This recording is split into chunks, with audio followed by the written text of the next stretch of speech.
میرے رسول پاک علیہ السلام کی خدمت میں عورتیں آئیں، عرض کرنے لگے یا رسول اللہ اسلام میں ہمارے لیے بھی کوئی نفع ہے؟ حضور نے فرمایا کیا ہوا؟ کہنے لگی حضور ہمیں تو نقصان ہی نقصان نظر آ رہا ہے اپنے حق میں۔ حضور بتلائیں اگر آپ کے دین میں کوئی خیر ہے تو ہم کلمہ پڑھیں فٹافٹ، باقی تو دنیا میں ہمیں اپنا نقصان ہی دکھائی دیتا ہے۔ یہ بھی امام طبرانی نے لکھا ہے، محبوب علیہ السلام نے فرمایا تم پہلے اپنی بات کرو، پوچھنا کیا چاہتی ہو؟ کہنے لگے یا رسول اللہ ایک تو ہم نے سنا ہے اسلام میں بھی ایک معاملہ یہ ہے کہ جن دنوں عورت ناپاک ہوتی ہے وہ نماز نہیں پڑھ سکتی، وہ روزہ نہیں رکھ سکتی۔ حضور یہ دینی نقصان ہوا، اور دو عورتوں کی گواہی ایک مرد کے برابر ہے۔ دنیا میں بھی ہمارا وہ کردار نہ ہوا جو کہ مردوں کا ہے تو حضور ہماری دنیا میں بھی نقصان ہے، دین میں بھی نقصان ہے۔ یا رسول اللہ یا رسول اللہ یا رسول اللہ صلی اللہ علیہ وسلم آقا، پھر تو یہ ہوا کہ ہفتے مہینے کے بہت سارے دن عورت ویسے ناپاک رہی، دین سے دور رہی، اور اگر وہ قومی معاملات میں کوئی کردار ادا کرنا چاہے پھر بھی اس کی گواہی دو عورتوں کی ایک مرد کے برابر، تو حضور دنیا کا بھی نقصان دین کا بھی۔ میرے کریم نے فرمایا بیٹھ جاؤ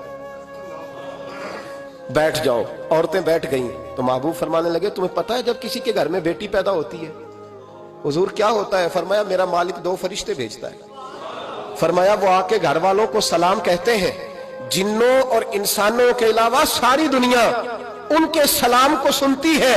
فرمایا پھر وہ فرشتے اپنے پروں سے اس بیٹی کو ڈھانپ لیتے ہیں اور پھر اس کے سر پر پر پھیرتے ہیں، اور فرمایا پھر وہ ان کے باپ کو کہتے ہیں ان کی صحیح طرح پرورش کرنا، پھر ان کے ذمہ داروں کو کہتے ہیں، ان کے خاندان کے بڑوں کو کہتے ہیں صحیح طرح پالنا۔ اگر تم ان کی یہ لفظ سنو میرے محبوب کے، حضور فرمانے لگے رب کے فرشتے کہتے ہیں اگر تم نے صحیح پرورش کر کے بیاہ دیا تو اللہ قیامت تک تمہاری مدد کرے گا۔ کس طرح؟ اللہ تمہارے رزق میں بھی تمہاری مدد کرے گا، اللہ دنیا کی مشکلات میں بھی تمہاری مدد کرے گا، اور جب مرنے لگو گے یہ شارحین نے قیامت تک کا ترجمہ کیا۔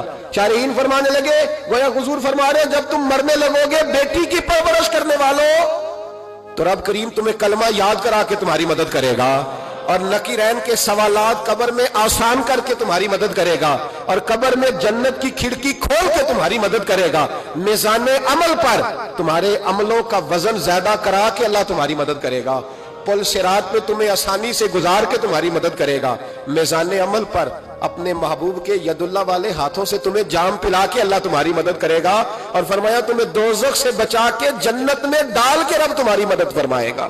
یہ تمہاری مدد ہوگی۔ حضور نے فرمایا یہ تو ہے بچی کی پرورش، اور میرے محبوب نے فرمایا اور تو تمہیں پتہ ہے جب کوئی عورت حاملہ ہوتی ہے تو اسے کیا ملتا ہے؟